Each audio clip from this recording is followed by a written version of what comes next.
राज्याची उपराजधानी नागपूरमध्ये ई टॅक्सीची सुरुवात होतीये। संपूर्ण देशातला हा पहिलाच प्रकल्प आहे।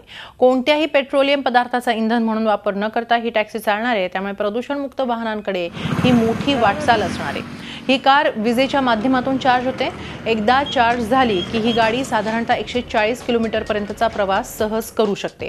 ताशी 80 किलोमीटर वेगाने ही गाडी धावते। गाडी चार्ज करण्याचा खर्च पेट्रोल डिझेलपेक्षा कितीतरी कमी आहे, त्यामुळे ही गाडी प्रवासासाठी अतिशय स्वस्त आहे।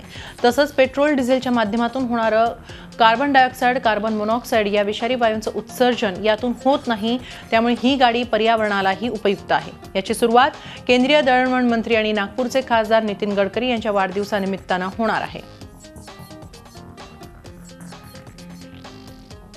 ये जो गाड़ी है ये 4 सीटर गाड़ी है, 4 डोर गाड़ी है, कंप्लीटली इलेक्ट्रिक है, प्योर इलेक्ट्रिक है, जो बैटरी से चलती है। बैटरी आपके फ्रंट 2 सीट्स के नीचे है, कंप्लीटली एनवायरनमेंट फ्री है, एनवायरनमेंट फ्रेंडली है। इसमें 0 टेल पाइप एमिशन है। 0 टेल पाइप एमिशन मतलब कोई धुआं नहीं फेंकती है गाड़ी। ये गाड़ी जो चार्ज होती है आपके घर पे आराम से चार्ज होती है 15 एम्पियर प्लग पॉइंट से। जो गाड़ी आप देख रहे हैं ये 11 यूनिट से लेकर के 16 यूनिट तक कंज्यूम करती है फुल चार्ज के लिए, जो आपको 110 से 140 किलोमीटर का रेंज देती है। मैक्सिमम स्पीड इसकी कितनी है? 80 किलोमीटर प्रति घंटा। कार नेमकी कशी आहे पाहूया। आमचे प्रतिनिधी अखिलेश हळवे यांनी घेतलेला हा आढावा।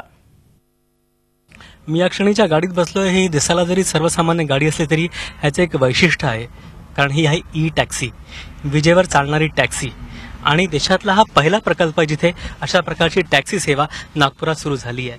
आणि महत्त्वाचं म्हणजे ही टॅक्सी विजेवर चालते। विजेवर ज्या प्रकारे ह्याची बॅटरी चार्ज होते त्यानंतरही चालते आणि ह्याला कुठलंही पेट्रोल किंवा डिझेल लागत नसल्याने हेच हे गाडीचं अतिशय वेगळेपण आहे। आणि महत्त्वाचं म्हणजे नागपुरात हा प्रकल्प येत्या 26 तारखेला सुरू होतोय आणि अशा एकूण 200 टॅक्सीज ओला कॅबच्या माध्यमाने महिंद्राने ह्या टॅक्सींचं निर्माण केलं आहे आणि नागपुरात अशा 200 टॅक्सी 26 तारखेपासून सुरू होणार आहे। देशातला हा पहिला प्रकल्प आहे आणि ह्यामध्ये अतिशय महत्त्वाच्या बाबी हे आहे की याच्यामध्ये पेट्रोल आणि डिझेलचा कुठल्याही प्रकारचा उपयोग नसल्याने हे स्वस्त नाही, तर यामुळे प्रदूषण देखील होत नसल्याने एका प्रकारे मोठ्या प्रमाणात नागपुरात प्रदूषण कमी होण्याची तर काय शक्यता आहे। हा एक पायलट प्रकल्प आहे आणि या माध्यमाने सुरुवातीला 200 गाड्या जरी येत असल्या तरी पुढच्या काळात टप्प्याटप्प्याने जास्ती गाड्या देखील वाढवल्या जाणार आहे। महत्त्वाचं म्हणजे ह्या गाडीमध्ये जी बॅटरी लागली आहे ती बॅटरी चार्ज करण्याकरता चार्जिंग पॉईंट्स दिले आहेत आणि त्या चार्जिंग पॉईंटच्या माध्यमाने कुठेही अगदी घरी बसून देखील चार्जिंग करता येतं आणि एकदा चार्जिंग केली की ही गाडी 140 किलोमीटरपर्यंत चालू शकते।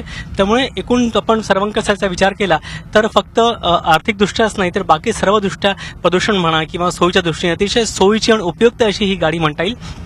आणि हा प्रकल्प अतिशय महत्त्वाचा प्रकल्प आहे। केंद्रीय दळणवळण मंत्री आणि नागपूरचे खासदार नितीन गडकरी यांच्या माध्यमाने हा प्रकल्प राबवला जातोय आणि येत्या काळात नागपुरात सुरू झालेला प्रकल्प मोठ्या प्रमाणात इतरत्र राबवला जाईलच।